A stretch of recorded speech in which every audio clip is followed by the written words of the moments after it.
प्रकाशजी, या कार्यक्रमात आपलं खूप खूप स्वागत. नमस्कार. नमस्कार.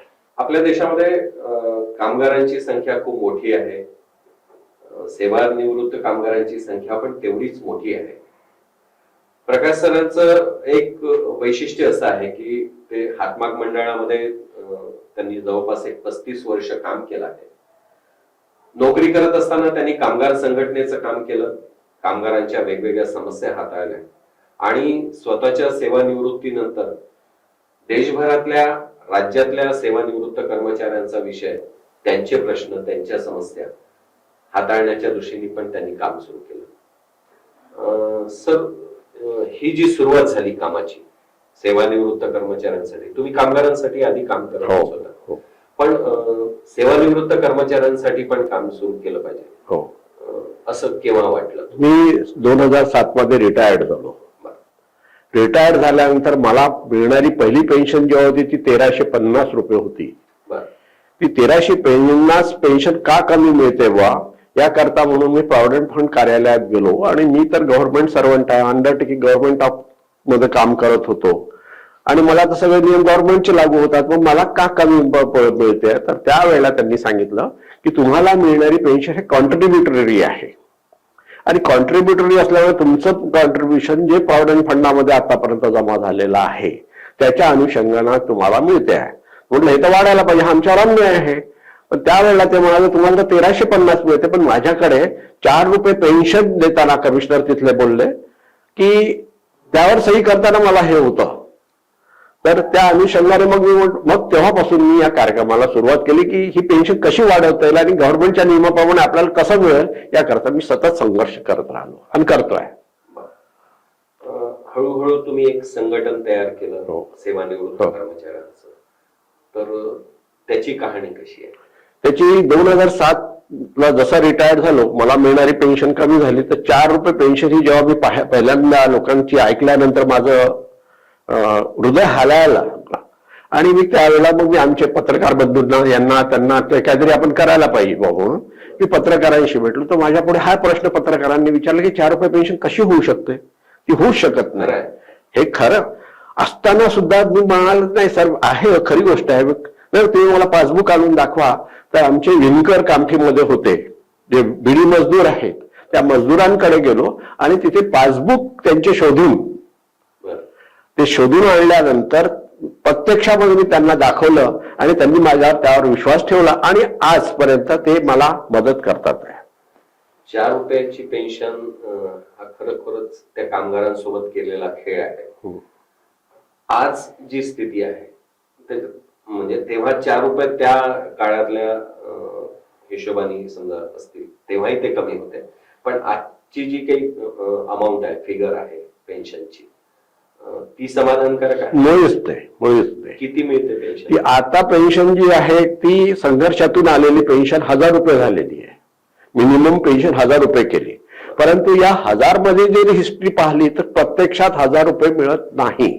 कारण की त्यांच्या सुरुवातीला काय कम्युटेशन केलं असेल, अमकल केलं असेल तर त्याचे डिडक्शन होऊन ती अजूनही 800 850 रुपये मिळते, कोणाला 500 रुपये मिळते आणि आजच्या स्थितीत जो रिटायर झाला त्याला 3000 रुपये शेवटची पेन्शन मिळते. एकीकडे IAS अधिकारी जे आहेत ते लाख रुपये एकदम बरोबर लोक आहेत आणि एकीकडे देशातला एक कामगार वर्ग आहे की ज्याची आयुष्यभर काम केल्यानंतर 30 35 वर्ष काम केल्यानंतर पेन्शन किती तर 3000 3500 रुपये. चित्र थोडस विदारक आहे असं नाही वाटत? खरोखरच आहे, हे विदारकता आहे आणि हे विदारकता डोक्यात ठेवूनच आम्ही पुढच्या संघर्ष करायला सुरुवात केलेली आहे. तुम्ही जवळपास 15 वर्ष झाले हे कामगार संघटनेचं काम करता. हो. काही उदाहरणं सांगता येतील की जी तुम्ही केसेस लढले आहेत, त्याच्यात यश मिळालं? याच्याकरता आम्ही सगळ्यात पहिले जेव्हा सुरुवात केली त्यावेळेला संघर्ष करताना आमच्या समन्वय समितीचं नाव होतं निवृत्त कर्मचारी 1995 कर्मचारी संघटना समन्वय समिती. मग त्याला राष्ट्रीय स्तरावर आम्ही हे केलं. सुरुवातीला आमच्या रजिस्ट्रेशन नव्हतं, रजिस्ट्रेशन घेतल्यानंतर ती पूर्ण राष्ट्रीय स्तरावर नेण्याचा प्रयत्न केला आणि आज आमच्या देशामध्ये जवळजवळ 70 लाख लोक जे आहेत निवृत्त झालेले, ते 70 लाख लोक आणि भविष्यात 20 करोड 80 लाख लोक होणार आहेत, ते डोळ्यापुढे ठेवून आम्ही पूर्ण देशभर त्याची शाखा आहे आणि देशभर लोकांना जागृत करण्याचं काम केलेलं आहे. याच्यामध्ये आपल्याला माहिती करता म्हणून सांगतो की जेव्हा पेन्शन ही कमी होती त्या अनुषंगाने जेव्हा आम्ही प्रत्यक्षात जेव्हा लढाईला सुरुवात झाली तर बहुतांश लोकांना माहिती नव्हतं की प्रॉव्हिडंट फंडाची पेन्शन मिळते बाबा. त्याकरता जागृती करण्याकरता आम्हाला प्रत्येक ऑफिसमध्ये जावं लागलं. उदाहरणार्थ MSCBचं ऑफिस आहे, ST कॉर्पोरेशन आहे, त्यावेळेला त्यांची पेन्शन वेगळी आहे बा, ते आम्हाला उभे सुद्धा करत नव्हते. मग आम्ही सांगितलं की नाही बाबा, ती तुमची पेन्शन जरी तुमच्या संस्थेची असली तर प्रॉव्हिडंट फंडाच्या माध्यमातून मिळणारी पेन्शन ही आपल्या हक्काची आहे आणि त्याकरता आपल्याला काहीतरी, पण हळूहळू करता करता आज आम्ही त्याच्यात पूर्ण देशामध्ये ती पोहोचवण्याचं काम केलंय. प्रॉव्हिडंट फंड कमिशनरची जी कमिशनरच्या माध्यमातून जी आपल्याला पेन्शन मिळते आहे त्याला सरकारचे असतं, ती आज जवळजवळ पूर्ण देशामध्ये पसरले आहे. आमच्या देशामध्ये जवळजवळ 28 शाखा आहेत.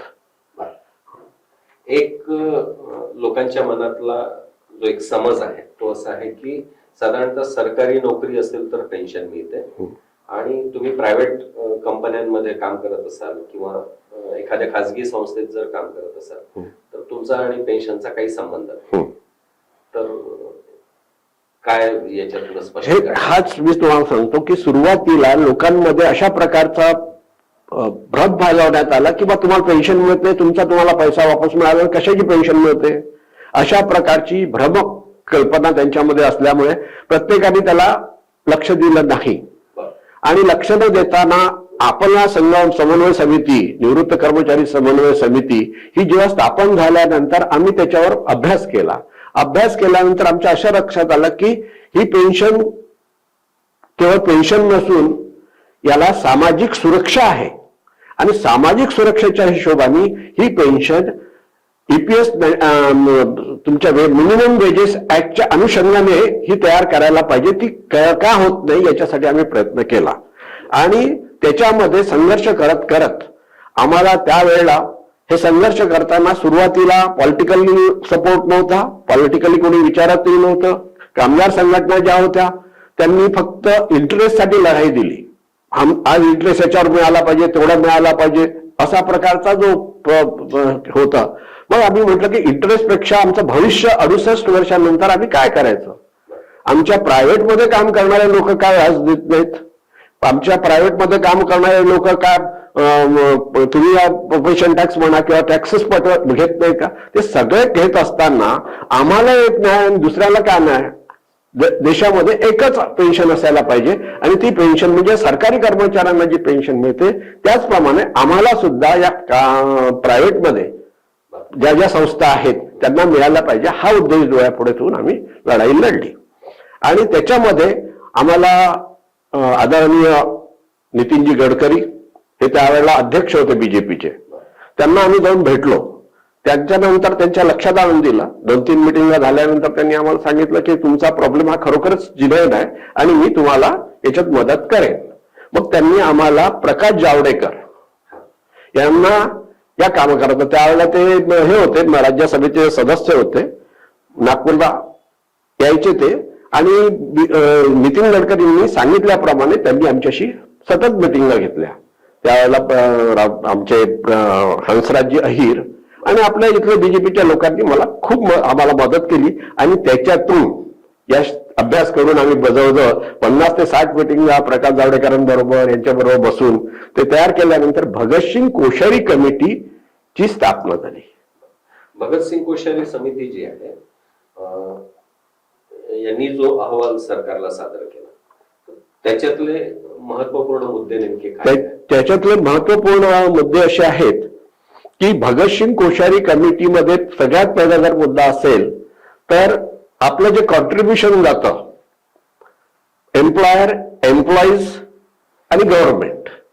एम्प्लॉईजचं जातं 8.5%, एम्प्लॉयरचं जातं 8.5% आणि गव्हर्नमेंट देतो 1.16. तर हा फंड कसा तिथे रेस करता येईल म्हणून हा 8.33 जेव्हा एम्प्लॉई देतो आहे तर गव्हर्नमेंटने सुद्धा 1.16 जी रक्कम आहे ती वाढवून 8.33 द्यावी. त्यावेळेला जे 3,000 मोर केंद्र सरकारच्या ज्या कर्मचाऱ्यांचं 3,000 मोर म्हणजे 3,000 आणि त्यापेक्षा जास्त लोकांना पेन्शन मिळाली पाहिजे आणि त्याची व्यवस्था त्या वाढवलेल्या गव्हर्नमेंटच्या कॉन्ट्रीब्युशन मधून म्हणजे 1.16 वाढवून ही 8.33 केल्यानंतर त्याच्यातून जी रक्कम तयार होईल ती रक्कम याला मिनिमम पेन्शन द्यायला सहाय्यभूत ठरेल आणि देऊ शकतो त्याचा अभ्यास पूर्ण त्यांनी राज्यसभेमध्ये ठेवलेला आहे. हा अहवाल मंजूर झाला? अहवाल मंजूर झालेला नाही, गव्हर्नमेंटनी अजूनही नाही, तो संसदमध्ये पडलेला आहे, धुळकात पडलेला आहे. मग तो मंजूर करून घेण्याच्या दृष्टीने काही प्रयत्न? आम्ही प्रयत्न केला, कारण की सुरुवातीला आम्ही जेव्हा प्रयत्न केला त्यावेळेला आम्ही सगळ्यात पहिले राज्यपालांना भेटलो. त्यावेळेला महामहिम राष्ट्रपती प्रतिभाताई पाटील होत्या. त्या प्रतिभाताई पाटलांना भेटल्यानंतर त्यांनी सांगितलं हा प्रश्न जो आहे हा प्रश्न सरकारचा नसून हा कायद्यात दुरुस्ती करण्याचा आहे. कायद्यात दुरुस्ती जर करायची असेल तर तुम्हाला संसदीय लोक जे आहेत तिथे ते अमेंडमेंट करून घ्यावी लागेल आणि ती अमेंडमेंट करण्यासाठी आता जी भगतसिंग कोश्यारी कमिटी ती अमेंडमेंट रिपोर्ट आहे 147 आहे त्याचा. त्या अनुषंगाने मग आम्ही प्रयत्नाला लागलो. मग खासदारांना भेट, यांना भेट, त्यांना भेट, परंतु ते फक्त प्रश्नोत्तर त्या बोलण्यापुरतच मर्यादित राहिला, परंतु त्याला असं धसाच लावण्याचं काम कोणीही केलेलं नाही. किती वर्ष झाले हा अहवाल पडून? 2013 मध्ये हा सबमिट झालेला आहे राज्यसभेमध्ये. 9 वर्ष. हो. आता एक मुद्दा असा आहे की कामगारांच्या समस्या ज्या आहेत या केवळ या पेन्शन पुरता नाही, याच्यातला मुख्य जो निकष आहे की पेन्शन कोणाला मिळेल प्रायव्हेट सेक्टरमध्ये, तर ज्याला पीएफ लागू आहे. तर अशा अनेक कंपन्या आहेत की जिथे त्या निकषांमध्ये बसणारी कर्मचाऱ्यांची संख्या आहे पण पीएफ नाही दिला जात. मग त्या कामगारांसाठी काही हे आहे? हो, आमची संघटना त्याकरताही भांडते, परंतु आता आमचा मेन उद्देश असा आहे की मिनिमम पेन्शन ही जी आहे, या भगतसिंग कोश्यारी कमिटी अमेंडमेंट एकदा झालं की हा प्रॉब्लेम सॉल्व्ह होऊ शकतो. मग त्या अनुषंगाने आम्हाला आताही आमच्यापाशी पुष्कळशी लोक येतात किंवा माझं पेन्शन पाठवली नाही, अमकं नाही आले, तर मी इथल्या कमिशनरांना भेटून, दिल्लीच्या कमिशनरांना, मुख्य कमिशनरांना भेटून आम्ही हे प्रकरण पाठवतो, त्याला ते त्या लेवलवर सॉल्व्ह करतो. अशा अनेक मोठ्या नावाजलेल्या पण कंपन्या आहेत हो की ज्या पीएफ भरत नाही, वेळेवर भरत नाही. तर तो पण विषय आपण हो 100% आम्ही हाताळतो आणि त्याकरता कमिशनरांना बोलतो, करस्पॉन्डन्स करतो. आणि हा हक्क असून हा एक प्रकारे तुम्ही जर प्रॉव्हिडंट फंड कमिशनरकडे जर पैसे भरत नसाल तर तुम्ही ते भरायला पाहिजे ना, ते एक प्रकारे क्रिमिनल आहे. तो प्रॉव्हिडंट फंड आमचा हक्क आहे, आमचं भविष्य आहे. त्या अनुषंगाने आम्ही प्रयत्न करतो आणि त्या प्रयत्नाला आमचे इथले जे कमिशनर आहेत, दिल्लीतले कमिशनर आहेत, ते आम्हाला मदत करतात आणि तो प्रॉब्लेम सॉल्व्ह होतो. पुष्कळशा वेळेला कंपन्या बंद होऊन जातात, त्यांचा प्रॉव्हिडंट फंड जमा होत नाही, त्या पैसे सुद्धा मिळवण्याकरता आम्ही प्रयत्न करतो. इथले मला नाव आठवत नाही पण इथे कारखाना होता, साखर कारखाना, तिथल्या लोकांना सुद्धा अशा प्रकारचा प्रॉव्हिडंट फंडाचे पैसे अग्रीमेंट झाल्यानंतर मिळत नव्हते. तर त्याकरता आम्ही स्वतःच महाराष्ट्र राज्य आपलं हे असं काय म्हणतात अफेक्स बँक आहे, महाराष्ट्राच्या संघटना आपलं हे आहे कोऑपरेटिव्ह हे, त्या बँकेच्या माध्यमातून आम्ही आणि स्वतः संघर्ष करून आम्ही त्यांना ती मिळवून दिलेली आहे. काही लोकांना मिळायची आहे, त्याच्याकरता प्रयत्न चालू आहे. एकीकडे कंपन्यांचा विषय आहे की काही कंपन्या पीएफचा पैसा भरत नाही, दुसरीकडे खूप मोठ्या अमाऊंटची अनक्लेम्ड फिगर ज्याला म्हणता येईल की ती पण गव्हर्नमेंटकडे पडलेली आहे. तो काय विषय? विषय असा आहे की त्यावेळेला प्रॉव्हिडंट फंड कमिशनरकडे आपण सर्व्हिस करायचं तर पैसा जमा होत होता, परंतु त्यावेळेला असं ऑर्गनाइज नव्हतं तो ऍडमिनिस्ट्रेशन म्हणा किंवा हे, त्याच्यामध्ये पुष्कळशा वेळेला तुमच्या डेट ऑफ बर्थ सुद्धा बरोबर लिहिला गेला. त्याकरता सुद्धा आम्ही संघर्ष केला आणि संघर्ष करता करता जेव्हा प्रॉव्हिडंट फंड कमिशनरकडे जो पैसा होता, तो पैसा कसा त्यांच्यापाशी आहे, तर तो पैसा आमचा हक्काचा कसा आम्ही म्हणतोय आहे की पुष्कळशे लोक कंपन्या सोडून जातात, त्याच्यामध्ये 8,000, 5,000 50,000, तर त्याच्या ज्या खेटा घालाव्या लागत होत्या प्रॉव्हिडंट फंड कमिशनरकडे, तर त्या खेटा घालण्यापेक्षा ते सोडून देत होते. अच्छा. त्या कंपनीचा दुसऱ्या कंपनीत गेला की तो प्रॉव्हिडंट फंडचा नंबर नव्हता राहत, आणि त्याच्यासाठी तो खूप खेटे घालावे लागत होते. प्रॉव्हिडंट कमिशनर त्याला पाहिजे तिथले कर्मचारी वगैरे तेव्हा पाहिजे तशा प्रमाणात त्यांना मदत करत नव्हते, त्याच्यामुळे ते सोडून द्यायचे. अशा प्रकारे ते तयार झालेली रक्कम म्हणजे 27 करोड होती त्यावेळेला. आज ती व्याज त्याच्यावर मिळून आम्ही त्याच्यासाठी प्रयत्न केला, व्याज मिळवण्यासाठी सुद्धा, किंवा 27,000 करोडाचं तुम्ही तुमच्यापाशी तर आहे, ते गव्हर्नमेंट पाशी जेव्हा आहे किंवा EPFO पाशी आहे त्याच्यावर तुम्ही व्याज मिळवतच की. किती आहे ही रक्कम? ही पहिले 27 होता, आता ती 52,000 करोड आलेली आहे. 52,000 करोड.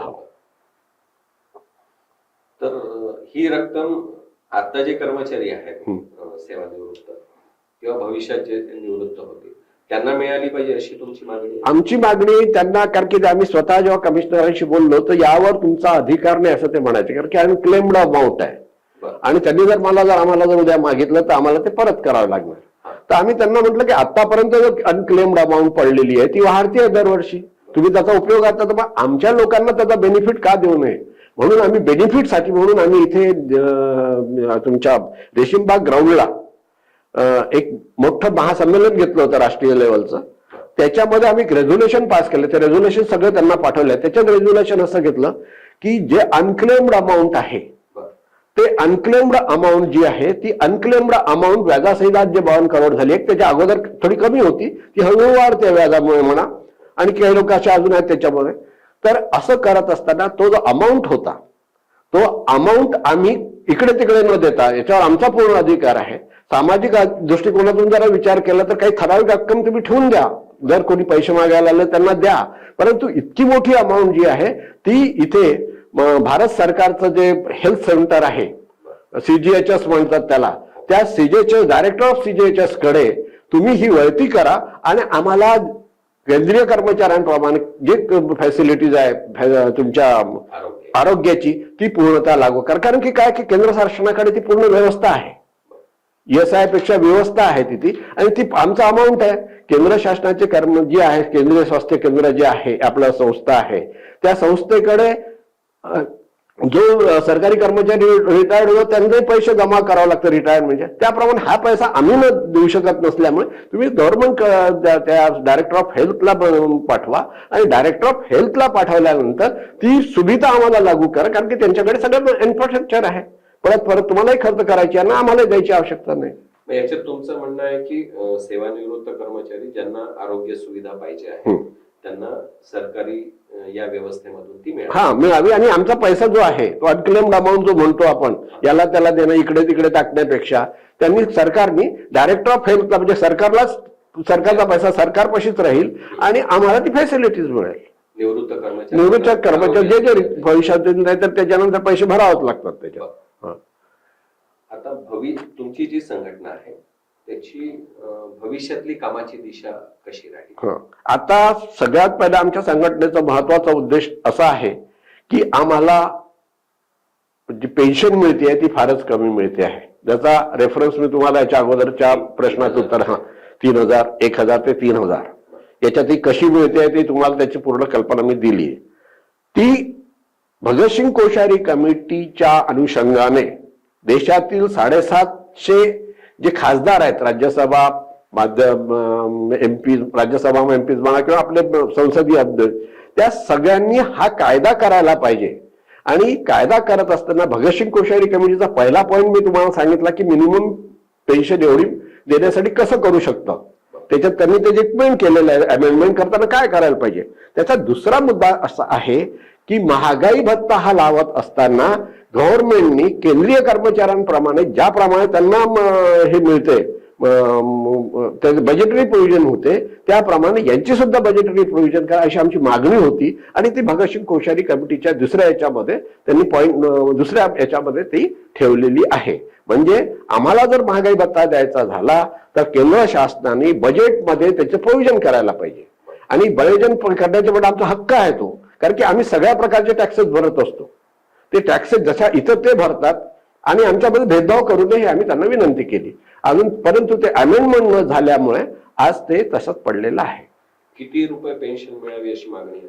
आणि 3,000 रुपये हे त्यावेळेचं नोटिफिकेशन केंद्र सरकारचं आणि त्या अनुषंगाने त्यांच्या स्टेप्स ज्या आहेत त्यांच्या पगाराच्या स्लॅब प्रमाणे त्यांना ती 3,000 अँड मोर म्हटलेलं आहे आपण त्या भगतसिंग कोश्यारी कमिटी त्याप्रमाणे 3,000 मोर आणि त्यावेळेच्या प्रमाणे म्हणजे 2013ला ते 3,000 आणि त्यापेक्षा जास्त होती. आता ते नोटिफिकेशन गव्हर्नमेंटनी केंद्रीय शासनासाठी किंवा कर्मचाऱ्यांसाठी म्हणजे ऑर्गनाइज सेक्टरसाठी त्यांनी 9,000 केलेली आहे आणि त्यावर महागाई मिळते ती 9,000 रुपये आम्हाला आणि महागाई भत्ता त्वरित लागू करावा ही आमची मागणी आहे. याच्यासाठी आपण कुठे काही प्रोसेस सुरू केली आहे? हो, प्रत्येक वेळेला आम्ही देशामध्ये आंदोलनं केलेली आहेत. रिजनल पार्टनर कमिशनरच्या याच्यावर सुरुवात केली. सर्वात पहिले जेव्हा आम्ही संघर्ष सुरू केला त्यावेळेला सगळ्यात पहिले देशामध्ये कुठेही मोर्चे काढले जात नव्हते ईपीएफओ कार्यालयावर. ईपीएफओ कार्यालयवाले आम्हाला म्हणायचे की आम्हाला कुछ नाही, दिल्ली जाओ तुम दिल्ली में बैठो. त्यावेळेला मग आपल्या या समन्वय समितीच्या माध्यमातून आमचे पदाधिकारी आम्ही सगळे मिळून गेलो आणि त्यांनी सांगितलं की साहेब हमारे पास तो पेन्शन ही कम मिल रही है, आप तो पेन्शन ही कम दे रहे हैं. तर आम्ही दिल्लीला कसं जायचं वेळ तुम्ही आमची मागणी ठेवा आणि पुढे जा याकरता मी मोर्चा काढला होता. आपला ऍडव्होकेट प्रभाकरराव मानपकरांच्या माध्यमातून कॉम्रेड रतिनाथ मिश्रा वगैरे आणि बाकी सगळ्या संघटनेच्या माध्यमातून मोर्चा काढला होता. कायदेशीर लढाई लढण्याचा कधी विचार केला? हो, कायदेशीर लढाई आम्ही लढतोय, अजूनही लढतोय. आम्ही आमचं संघटन हे सुरुवातीचे असल्यामुळे वेल ऑर्गनाइज करण्यासाठी आम्हाला बाकी त्यांची मदत आवश्यकता होती. त्याप्रमाणे केरळामध्ये ज्या संघटना आहेत, केरळामध्ये आहेत, हरियाणामध्ये बाकी ठिकाणी ज्या आहेत त्या संघटना या सुप्रीम कोर्टात, हायकोर्टात, त्याच्या खालच्या कोर्टामध्ये लढणाऱ्या संस्था होत्या. त्या त्यांच्या पुरत्या मर्यादित होत्या आणि आम्ही मग आमचं हे झालं तिथे आम्ही ऑल इंडिया पेन्शनर्स संघटन जे आहे केरळाचं आणि ऑल इंडिया लेवलचं त्यांचं त्याशी आम्ही संपर्क केला आणि त्यांच्याशी सांगितलं की मग आम्ही इकडली लढाई लढतो, कायदेशीर लढाई लढणार, तुम्ही लढता तर तुमच्या बरोबर आम्हालाही घ्या आणि आम्हाला तुम्ही मदत करा. तर त्यांच्या बरोबर आमचा टायअप आहे. आम्ही त्यांच्याशी सहाय्याने आणि आज सुद्धा जे आज आमचं सुप्रीम कोर्टामध्ये जे केस आहे त्या केस ते स्वतःहून आमच्या बाकीची एक संस्था आहे कोहली म्हणून आहेत ते त्यांना मिळालेली पेन्शन आहे 37,000 रुपये पेन्शन आज त्यांना मिळते आहे. परंतु आपल्या या संघर्षातून मी इथे आवर्जून सांगतो की आपल्या संघर्षातून आम्ही ईपीएफ कार्यालयापर्यंत जसं आता 25 तारखेला 25 ऑगस्टला आम्ही रिजनल डेव्हलपमेंट कमिशनरच्या कार्यालयावर धरणा देणार आहोत. तसं याच्या अगोदर आम्हाला जेव्हा सुप्रीम कोर्टातून ऑर्डर मिळाला 4/10/2016ला त्याकरता आम्ही सतत संघर्ष केला. संघर्ष करून माननीय नितीनजी गडकरींकडनं त्यावेळेला जे बंगारू दत्तात्रय लेबर मिनिस्टर होते त्यांना डीओ लिहिलेला. डीओ लिहिल्यानंतर NK प्रेमचंद्रन म्हणून संसदमध्ये होते त्यांच्या माध्यमातून हा प्रश्न उचलून त्याकरता 23/3/2017ला प्रॉव्हिडंट फंड कमिशनरच्या माध्यमातून सर्क्युलर सुद्धा काढायला लावला आणि ते सर्क्युलर काढल्यानंतर त्यावेळेस 27,000 लोकांना पेन्शन ही हायर पेन्शन मिळालेली आहे. ती समन्वय समितीच्या माध्यमातून आणि या कोर्टात जे आपल्या संघटना जातात त्यांच्या माध्यमातून झालेल्या टायअप मधून मिळालं आमचं प्रतिफल आहे. म्हणजे एकीकडे सरकारी पातळीवर एक प्रयत्न सुरू आहे, दुसरीकडे कायदेशीर लढाई तुमची चालली आहे. तुम्ही स्वतः जवळपास एक 15 वर्षापासून हा विषय घेऊन प्रयत्न करताय. काय अपेक्षा वाटते तुम्हाला साधारणतः केव्हापर्यंत हा विषय मार्गी लागेल? माझ्या विचारानुसार आमच्या समन्वय समितीचे लवकरच त्याला बेनिफिट देण्याच्या बाबतीमध्ये गव्हर्नमेंट विचार करते आहे. परंतु गव्हर्नमेंट विचार करत असताना त्यांच्या पुढे 2 प्रश्न आहे की फंड आणायचा कुठून वगैरे. तर आम्ही हा म्हटलं की भगतसिंग कोश्यारी कमिटीच्या आधारे अमेंडमेंट केला की हा सगळा प्रॉब्लेम सॉल्व्ह होतो. पण त्याच्यावरच पाहिजे त्या प्रमाणात आमचं पॉलिटिकल लोक म्हणा किंवा आमच्या संसदीय लोकांनी त्याच्याकरता जो संघर्ष करायला पाहिजे तो खेदाने म्हणावं लागतं की आम्ही प्रश्न उचलतात 27-28 खासदारांनी उचललं परंतु ज्या हिरेरीने हा प्रश्न उचलायला पाहिजे आमच्या कामगार संघटनांनी जे प्रश्न विचारायला पाहिजे हे झाल्याशिवाय नाही झालं तर आम्ही आंदोलन करू, इंटरेस्टसाठी ज्याप्रमाणे आंदोलन करू त्याप्रमाणे सगळ्या कामगार संघटनांनी सुद्धा याच्यात सहकार्य करून. आणि याकरता तुम्हाला आनंदाची गोष्ट म्हणजे आत्ताचीच गोष्ट आहे की आपल्या इथे ज्या संघटना आल्या संघटनेचे पदाधिकारी येतात त्यांना आम्ही भेटतो. BMS आहे, HMS आहे, आयटक आहे, इंटक आहे, ज्या संघटना आहेत त्यांनी आता आपल्याला मदत करायची ठरवली ना. ऑल इंडिया लेवलवर आयटकनी आम्हाला प्रॉमिस केलं की सगळ्या संघटनेचं आपण नेतृत्व करतोय, आपण त्याच्यात मध्ये आहोत कॉम्रेड श्याम आपला मोहन शर्मा म्हणून आहेत MSCBचे त्या, आणि अमृता कौर हे जे आहेत त्यांच्याशी भेटलो, BMSच्या लोकांशी भेटलो, नीता चौबे वगैरे हे जे आहेत त्यांनी आम्हाला येऊन प्रॉमिस केला. सगळ्या संघटना आपल्या सोबत आहेत आणि त्या संघटनेच्या माध्यमातून आम्ही हा प्रश्न रेटतोय आणि त्यांनी सांगितलं की आम्ही ऑल इंडिया लेव्हलवर हा तुमचा प्रश्न पास करण्याबाबत आमचा रेझोल्युशन झालेला आहे. हो, कारण लोकप्रतिनिधी फारशी मदत करत नाही हे तुम्ही सांगितलं. आणि कामगार संघटना साधारणतः आता एक्झिस्टिंग जे कामगार आहेत त्यांच्यासाठी काम करतात, त्यांचे प्रश्न हाताळतात. निवृत्त झालेल्या कर्मचाऱ्यांचा विषय हाताळणाऱ्या संस्था किंवा संघटना त्या अर्थाने फार कमी आहे. अजून एक चित्र आपल्याकडे साधारणतः बघायला मिळतंय. आपण नागपूरच्या EPF कार्यालयाचा जर विषय घेतला, अनेक निवृत्त कर्मचारी तिथे अगदी हिरमोसलेल्या चेहऱ्याने बसलेले बिलकुल एकदम खरी परिस्थिती ठेवताय आपण. प्रॉब्लेम्स तिथे ते घेऊन येतात. अर्ज घ्यायला कोणी नसतं, त्यांच्याशी बोलायला कोणी नसतं, त्यांना गाईड करायला कोणी. करेक्ट. एक तिथली जी सिस्टीम आहे ती अतिशय इंग्रजकालीन सिस्टीम असायची ती आहे. साहेबांना भेटू देत नाही कोणी वगैरे असं. तर हे चित्र तुम्हाला कसं वाटतंय आणि त्याच्याबद्दल काय? हे चित्र खरोखरच विदारक आहे. ऍक्च्युअल म्हणजे जो पेन्शनर आहे तो त्या EPFOचे जे पगार मिळतात, EPFOच्या कर्मचाऱ्यांना जो पगार मिळतात आमच्या याच्यातून फंडातून मिळत आहे. आम्ही ऍडमिनिस्ट्रेशन चार्जेस देतो आणि आम्हालाच अशा प्रकारची ट्रीटमेंट हे फार दुःखदायक आहे. आणि त्याकरता म्हणून आम्ही आमच्या संघर्षही केलेला आहे. याच्यामध्ये संघर्षाच्या माध्यमातून आम्ही आणि आता आम्हाला आमच्या माध्यमातून जे त्यांनी प्रॉमिस केलं की आम्ही तुमच्या माध्यमातून एवढे लोक येण्यापेक्षा तुम्ही जर आम्हाला तुमची संघटना रजिस्टरही आहे आणि त्या संघटनेतून जर तुम्ही आम्हाला पाठवलं तर त्या लोकांना आम्ही त्यांचा प्रॉब्लेम सॉल्व्ह करू. तर आता जे प्रॉब्लेम्स आहे, कोणाला पेन्शन वेळेवर मिळत नाही, काही लोकांची पेन्शन कपात होऊन येते, 2-2, 3-3 महिने पेन्शन येत नाही, त्याकरिता आम्ही इथे संघर्ष करतो आणि त्याच्यातून लोकांना पेन्शन मिळवून देण्याचा प्रयत्न करतो. आम्ही आमच्या स्तरावर जसं तुम्ही जर माझ्याकडे आमची लिस्ट टाकली तर ती लिस्ट मी ताबडतोब प्रॉव्हिडंट फंड कमिशनरांकडे पाठवतो पेन्शनर्सच्या, आणि त्यांनी आम्हाला प्रॉमिस केल्याप्रमाणे ते आम्हाला मदत करतात. कामगारांच्या समस्या जशा आहेत तसं निवृत्त कर्मचाऱ्यांच्याही वेगवेगळ्या समस्या आहेत असं आपण सांगितलं. एक पेन्शन हा विषय सोडून थोडासा वेगळा प्रश्न. हो, पण तुम्ही इतके अनुभवी आहात आणि तुमचं काम आहे, तर पेन्शन हा विषय सोडून अजून निवृत्त कर्मचाऱ्यांच्या कोणत्या समस्या आहेत? मुख्य म्हणजे त्यांचा प्रॉव्हिडंट फंड हा बऱ्याचशा कंपन्या कपात करायला पाहिजे, त्याची कपात व्हायला पाहिजे, परंतु त्यांच्या पगारातून कपात करतात. परंतु तो प्रॉव्हिडंट फंड ज्या प्रॉव्हिडंट फंड कमिशनरच्या ऑफिसमध्ये जमा व्हायला पाहिजे तो तिथे जमा होत नाही. हे क्रिमिनल आहे, तरी सुद्धा होत नाही. त्याकरता आमच्या समन्वय समितीच्या माध्यमातून आम्ही कमिशनरांना भेटलो, कमिशनरांना सांगितलं, आणि इथे एक नागपूरला त्यांचं हे झालं होतं, कमिशनरच्या माध्यमातून एक वर्कशॉप झाला होता. त्या वर्कशॉपमध्ये आमच्या संघटनेचे पदाधिकारी आम्ही गेलो आणि तिथे त्यांना विचारलं, कमिशनर इथे नागपूरचे कमिशनरचे लोक होते, त्यांना विचारलं की आपण आकडा देताना आम्हाला 4 कोटी सांगता, 4 कोटी लोकांचं हे होत आहे, परंतु आमच्याकडे तर तुम्ही 17 करोड आहे, 18 करोड आहेत, एवढे कामगारांना आम्ही पुढे काम देणार आहोत.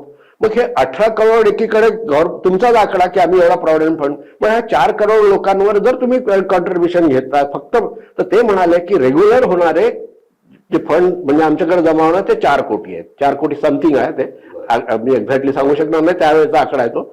तरी तर ते 4 कोटीचं मग आम्ही त्यांच्यावर ऑब्जेक्शन घेतलं की मग तुम्ही बाकीचे जे हे घेत नाहीत, प्रायव्हेट लोक जर पैसे भरत नाही मग त्याच्यावर काय ऍक्शन घेता, ते तुमचं आहे ना, तर तुम्ही हे भरायला पाहिजे. अशा प्रकारे आर्ग्युमेंट करून आता त्यावर काहीतरी ऍक्शन घेतात आहे, कधी घेतात कधी नाही घेत. तुम्हाला आठवत असेल की मध्ये इथे CBIचे सुद्धा लोक आले होते, आणि चालू आहे तो आमच्या स्तरावर आम्ही करतो, पण आमची ताकद जेवढी पडते तेवढी आम्ही प्रयत्न करतोय. सरकारकडनं तुमच्या काय अपेक्षा? सरकारकडनं आम्हाला कुठल्याही प्रकारचा भेदभाव न करता भगतसिंग कोश्यारी कमिटीच्या आधारे संसदमध्ये हा कायदा मंजूर झाला पाहिजे. ऑर्गनाइज अनऑर्गनाइज कर्मचारी हा सारखा आहे. सरकारमध्ये काम करणारा जसा कर्मचारी आहे तसंच आम्ही प्रायव्हेटमध्ये काम करणारं सुद्धा देशाला बनवण्याकरता काम करतो. 35 वर्ष आम्ही तिथे हे करतो आणि रिटायरमेंट झाल्यानंतर त्याला सामाजिक सुरक्षा मिळाली पाहिजे, सामाजिक स्तर मिळाला पाहिजे, आर्थिक आणि आर्थिक मदत आम्हाला तुम्ही हे द्या, तुमच्या माध्यमातून नका देऊ. आम्हाला आमचा जो पैसा आहे, आम्हाला जो कॉन्स्टिट्यूशनने दिलेला हक्क आहे तो हक्क आम्हाला द्या. आणि तो हक्क त्या करण्याकरता म्हणून तुम्हाला कायदा करावा लागेल. आणि सगळ्या विनंती मी तुमच्या याच्या माध्यमातून विनंती करतो की जेव्हा आमचे खासदार आहेत पूर्ण देशामध्ये 750 जवळजवळ 720 750 जे लोक आहेत खासदार, त्या लोकांनी हा प्रश्न धसास लावून आम्हाला न्याय मिळवून देण्याकरता भगतसिंग कोश्यारी कमिटीच्या रिकमेंडेशन्स प्रमाणे कायद्यात दुरुस्ती करून आम्हाला मदत करावी ही विनंती आहे. आम्ही शासनाकडून अपेक्षा करतोय. प्रकाश पाठक सरांचा संघर्ष आपण सगळ्यांनी ऐकला. या देशातल्या सेवानिवृत्त कर्मचाऱ्यांच्या हक्कासाठी, विशेषतः त्यांना पेन्शन मिळावी या मागणीसाठी ही 15 वर्ष पाठक सर लढतायत.